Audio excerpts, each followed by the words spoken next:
Okay, I'll admit a dark secret. I played Paladins. I'm sorry, God, please forgive me. I'm sorry, viewers, mom, all of you, please forgive me. I made a mistake. I'm ashamed of what I did, and I promise I won't do it again.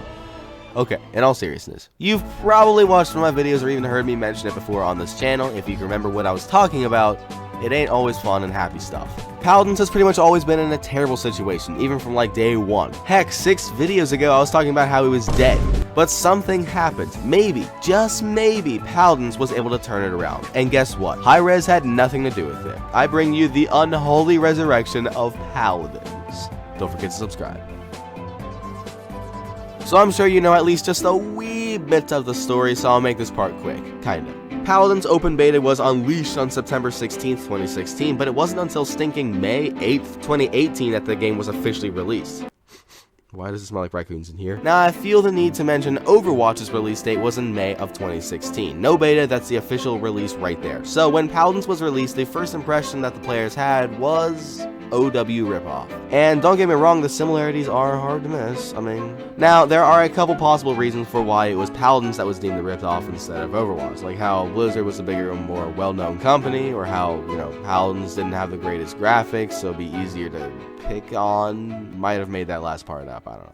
But let's not forget the fact that Overwatch was released first. Now, when it comes to which game had began production first, it's a little tricky because both games were meant to be tied to completely different stories and worlds, but nonetheless, Paladins was the ripoff here. Of course, this newfound title had an impact on the game, and not a positive one. This actually kept a lot of people away from ever playing or even trying this game when it's just a ripoff, so the game kinda went away. Now a word on Hi-Rez, the group behind Paladins. While they don't do a lot in the way of connecting with their stinking audience, they do pump the game full of updates. Whether they're all quality updates is another story, but I will admit, they weren't bad. A new character, battle pass, events, quality skins, mounts, sprays, stuff, all that stuff, chests, all kinds of stuff, and we got it all every 3 months. It was incredible. But the sad thing is, there's only so much countless updates can get you. It's decent at maintaining an audience, and if Hi-Rez ever decided to stinking advertise their game, it could also help grow the game and get the attention out there, but in the long run, we only saw the numbers slowly die away. Now, this is where the story gets very interesting. OW, Paladins' biggest competition, got its sequel, and Overwatch 2 is free to play. Whereas before, Paladins had an upper hand over Overwatch because OW was behind a paywall and Paladins was free,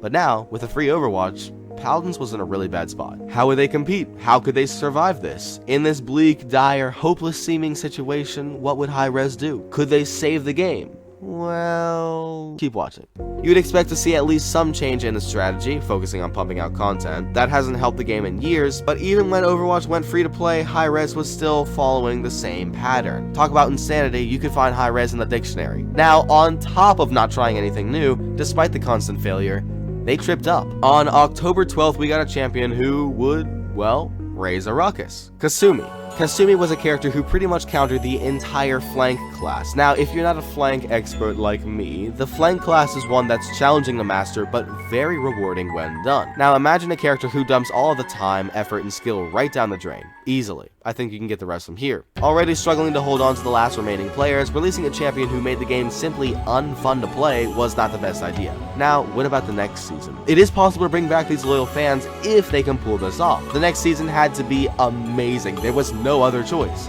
So, was it? Well, in Season 6, we got the new character, Nyx. A copy of Ramatra from Overwatch 2. And I'm pretty sure you can see how crushing this would be.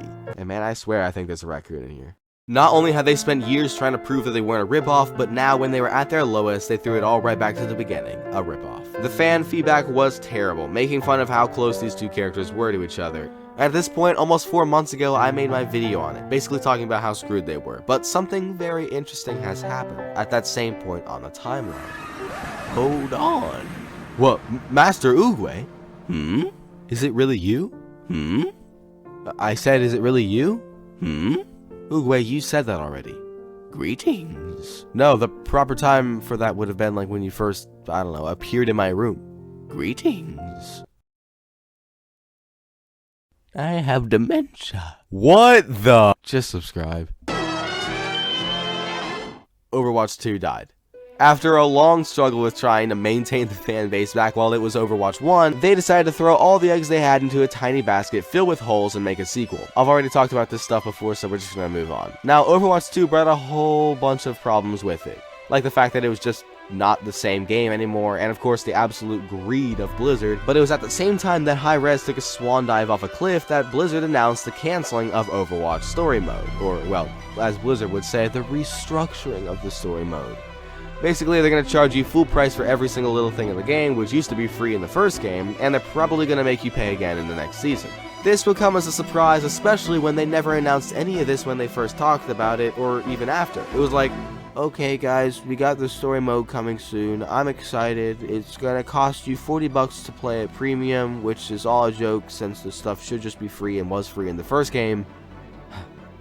But you're gonna have to buy up on everything and possibly do it the next season, but I don't know, Wrecking Ball is funny and please start paying more money. So with the world turned against Overwatch, where else did they turn? Where did these die-hard action team-based hero shooter fans go? To Team Fortress 2, of course. After years of just kind of sitting there in its corner of the universe, TF2 has been getting a huge amount of players recently, with numbers reaching up to almost 250,000 players at its peak.